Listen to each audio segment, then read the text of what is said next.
Is vertebral, and it's really easy. There's 4 arteries right in a row, starting with number 12, 13, 14, and 15 on this flat model.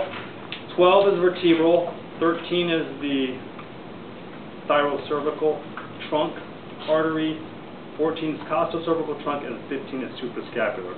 I call that Virginia Tech Campus and School, VTCS. 12, 13, 14, and 15. Just write that right on down, VTCS. Virginia Tech Campus.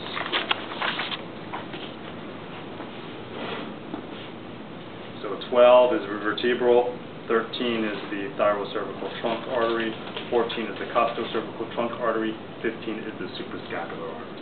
It's costo, C-O-S-T-O. Yeah. Is it spelled right? Okay.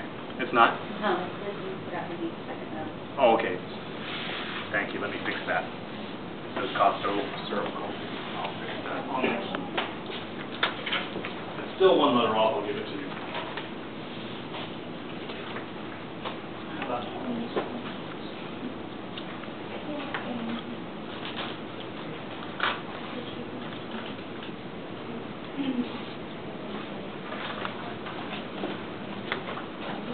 So a couple more things.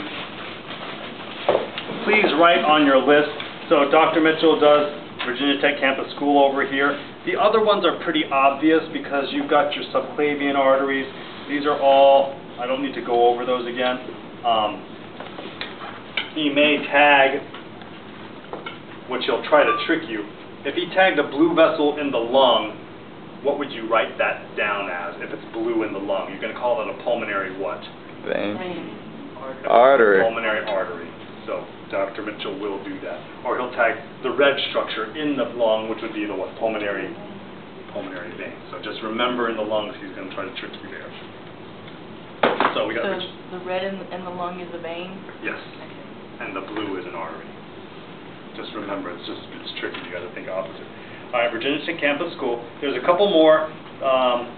You see this number 25 over here on the right-hand side of the body?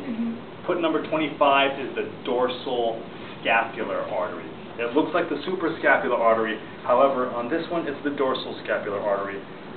Dr. Mitchell likes to trick you on that because he's just, it's not on my book. That's why I just write it in. It looks like the suprascapular, but it's the dorsal scapular. What number was that? 25.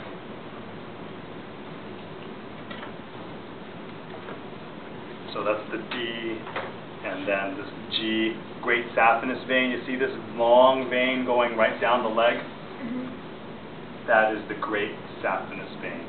You know when they do a CABG or coronary artery bypass, when they do a bypass, they take this vein out of your leg and they create the vessels of your heart. The coronary arteries of your heart. So this is the great saphenous vein. Pulled out.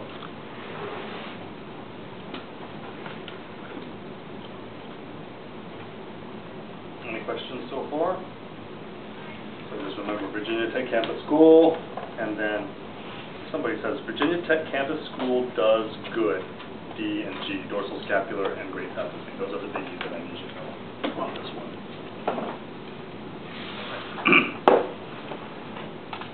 Next, baby circulation, the fetal circulation.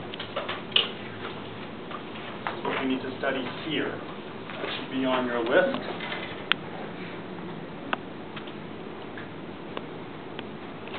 All right. What I do need you to be able to reproduce, well, no, that's all right. I'm not going to do that for extra credit.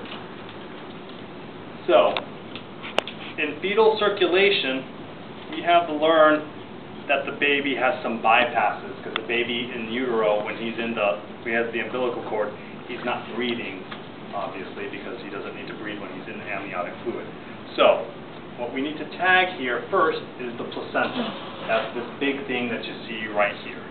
This is the placenta. And then the umbilical cord is this thing, obviously, that you see right here. Now, within the umbilical cord are 2 or 3 vessels.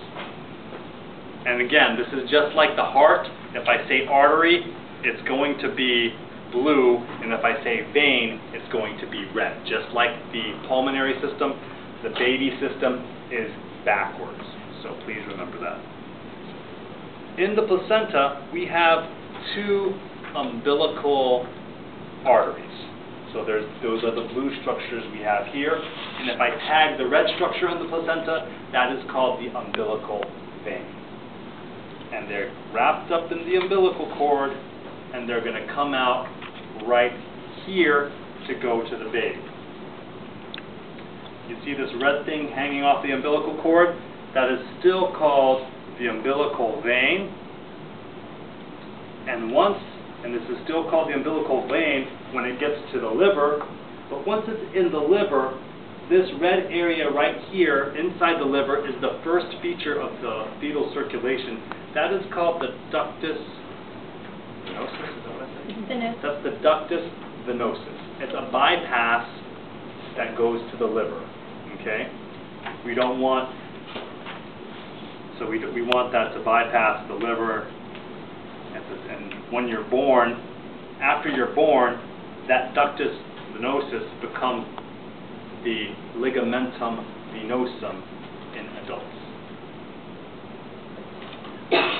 So what you need to know, Dr. Mitchell may tag this thing on the liver, and that is the ductus venosus. He may ask you what does it become in an adult. It becomes the ligamentum venosum. All right. The next feature that he will tag is the next bypass. I can take this out. Oh, I'm sorry. I need to go over the umbilical vein. So, this umbilical vein right